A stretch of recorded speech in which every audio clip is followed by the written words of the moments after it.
And we're talking to Mr. PTellez, who is the Hispanic volunteer, community volunteer.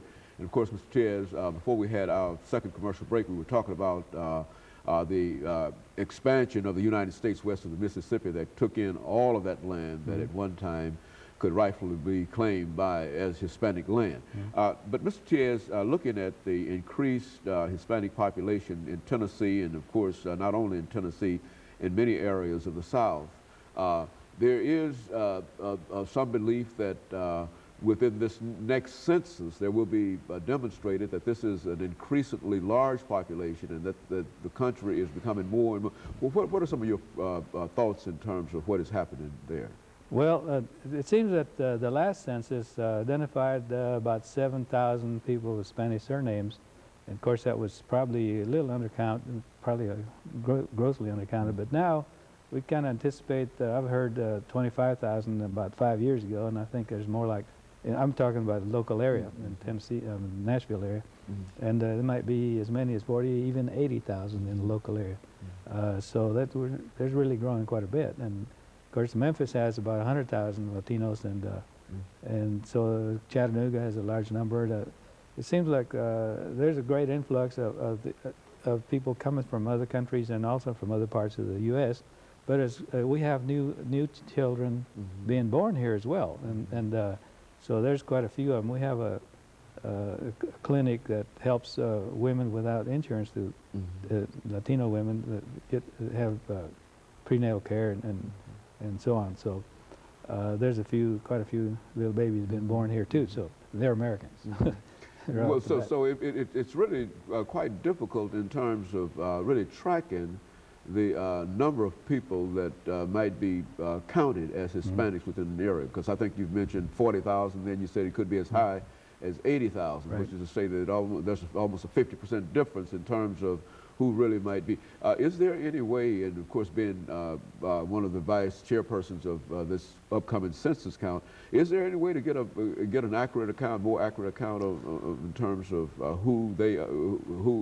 who's here and who's not? The best way you can do it is encourage everybody to come forward, and that's what we're doing. We have running ads in the Spanish language newspaper. There's at least five right now.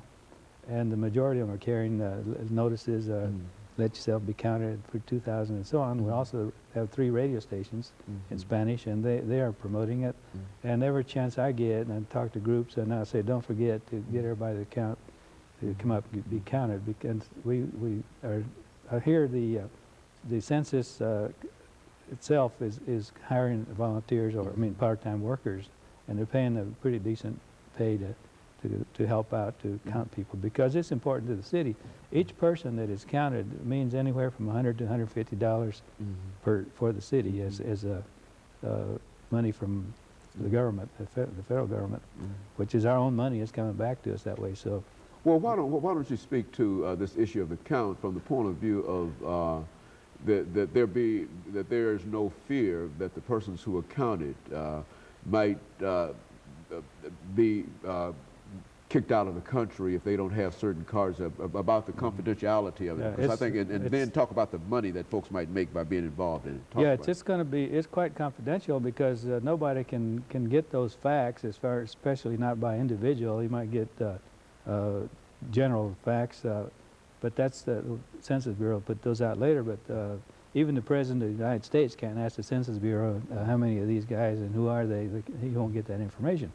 It's highly confidential, and I've been talking to friends, and I tell them in Spanish, déjate contarte sin miedo. It means don't let yourself be counted without fear, because immigration has nothing to do with it. They have no interest in it.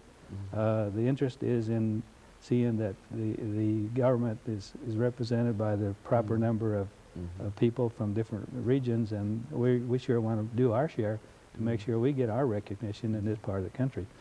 And as far as the Census Bureau hiring people, they're part-time jobs, because it's not a permanent job, because we only have a census every 10 years, and I don't even, there may be somebody in the Census Bureau that's there all the time, but there'd probably be a very small number of people, and they're probably in Washington. So there's not a long-term job there. It's only a few months, but And I don't recall exactly what they pay because I haven't paid that much attention, but it's somewhere in the neighborhood of $10, $11 an hour, something like that. Yeah, as a matter of fact, we had one of the leaders of the local census area, Mr. Rich, and he Yes. talked about that. He was especially encouraging people to sign up for the part-time jobs, even Right. though some of these jobs, as you've indicated, only last for a few weeks, and it's sort of periodical, and it's rush at one time and or another, and that there are many kinds of jobs. As a matter of fact, he indicated that anywhere from $9 to $14 or $15 per hour was possible if Right. persons were willing to work part-time. And I would imagine that that would also apply to those, especially those persons who are able to speak, who are bilingual. Yes, I would imagine that would yes, be. Yes, they do. I helped recruit one of the Hispanic bilingual people, Miss Abin. She's done a beautiful job, and she's been all over Tennessee, and she's from Cuba, or Cuban background. And she's done a real good job, and there's a lot of other people that we'd like to get them in, but they're all busy working other jobs. Very good. And Mr. Tiaz, let me, over the last 10 or 15 seconds that we have here, thank you for bringing us that excellent information about the Hispanic population in the state of Tennessee. I'm sure that